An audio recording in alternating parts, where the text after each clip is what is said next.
Video teknik menutup public speaking dibawakan oleh Dr. Ira Mirawati, MSI, diproduksi oleh tim Disa-Bisa di bawah naungan Fakultas Ilmu Komunikasi Unpad.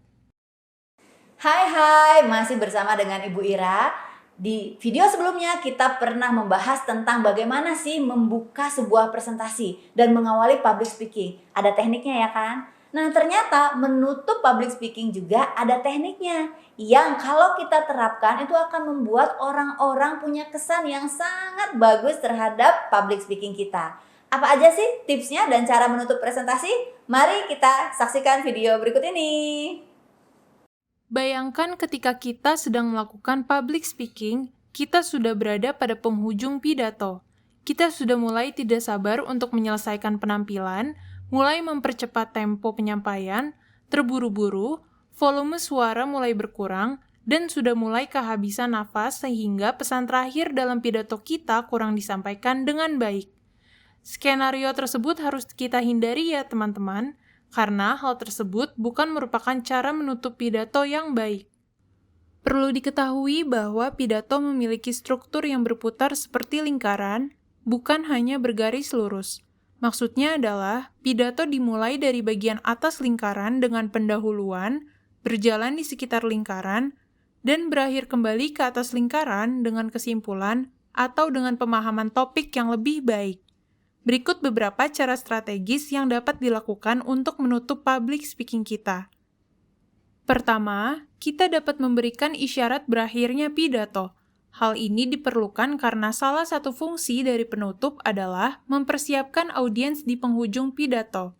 Sebuah pidato yang terstruktur dan disampaikan dengan efektif harus bergerak dengan lancar dari materi ke materi lainnya dan kemudian diakhiri dengan kesimpulan.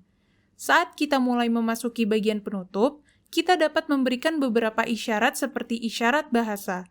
Contohnya, dengan mengatakan, sekarang kita telah melihat bahwa kita telah memecahkan masalah ini dengan efektif dan kita mampu memahami seluruh situasi. Kita juga dapat memberikan isyarat gerakan di mana dapat dilakukan dengan bergerak kembali ke tengah ruangan di mana tempat kita memulai pidato. Terakhir, kita bisa memberikan isyarat paralinguistik yang dapat dilakukan dengan memperlambat laju pidato dan menyisipkan lebih banyak jeda agar halayak kita mengetahui bahwa kita sudah ada di penghujung pidato. Kedua, menyampaikan permintaan akhir pada audiens. Fungsi penutupan lainnya adalah untuk memotivasi audiens secara positif terhadap topik yang kita sampaikan sebelumnya. Apa yang disampaikan bergantung pada jenis public speaking. Kita dapat meminta audiens untuk bertindak dengan cara tertentu, mengubah sikap, pandangan, atau sekedar memahami apa yang kita presentasikan. Pakar psikolog dan sosiolog menyatakan bahwa pada dasarnya, orang cenderung lebih mengingat informasi yang disajikan pertama atau yang terakhir. Dalam arti lain, audiens lebih mengingat apa yang mereka dengar di awal atau di akhir pidato.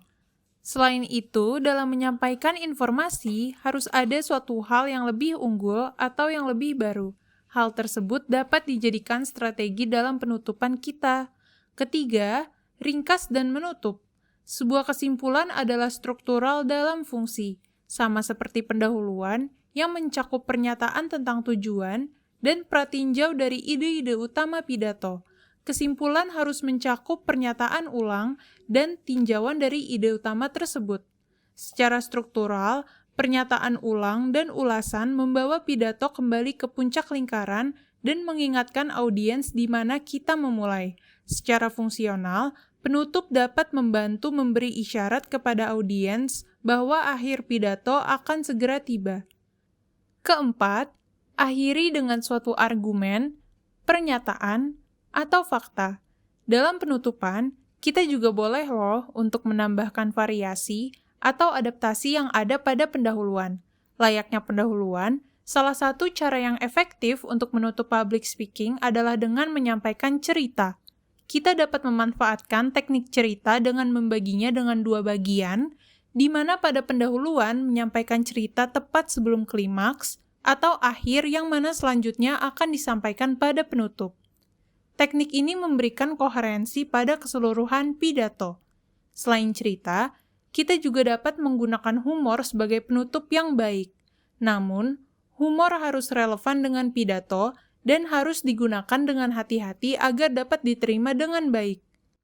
Kelima, himbauan dan tantangan. Karena kesimpulan ada di akhir pidato, sudah sepatutnya kita membekalkan audiens dengan seruan, tantangan, atau kombinasi keduanya. Dalam menyampaikannya, kita dapat menyuarakannya dengan nada yang lebih kuat, seperti menantang atau memerintah, agar audiens terlibat dalam pikiran dan tindakannya. Setelah memahami strategi-strategi untuk menutup public speaking, perlu diingat bahwa pada intinya, kesimpulan harus berkesinambungan dengan apa yang ada pada pendahuluan agar pidato menjadi satu kesatuan. Sama halnya dengan bagian public speaking yang lain, penutupan juga memerlukan persiapan yang matang dan pelaksanaan yang maksimal. Kita perlu mempersiapkan kesimpulan kata demi kata dengan hati-hati, karena penutup merupakan kesempatan terakhir kita untuk mengesankan dan memastikan bahwa audiens kita memahami apa yang kita katakan. Terdapat beberapa catatan yang perlu dipertimbangkan dalam mempersiapkan penutup public speaking. Di antaranya, kita harus menghindari penambahan informasi baru. Ketika kita melakukannya, kita akan menggagalkan terintegrasinya pidato kita. Kita harus ingat bahwa semua elemen pada pidato harus mengalir bersama. Selain itu, kita juga harus mengikuti struktur yang sudah ditetapkan sejak awal. Semisal pada saat pendahuluan, kita menggunakan pendekatan seperti pertanyaan, statistik, fakta, kutipan, dan cerita, kita juga perlu menggunakan pendekatan yang sama pada penutup.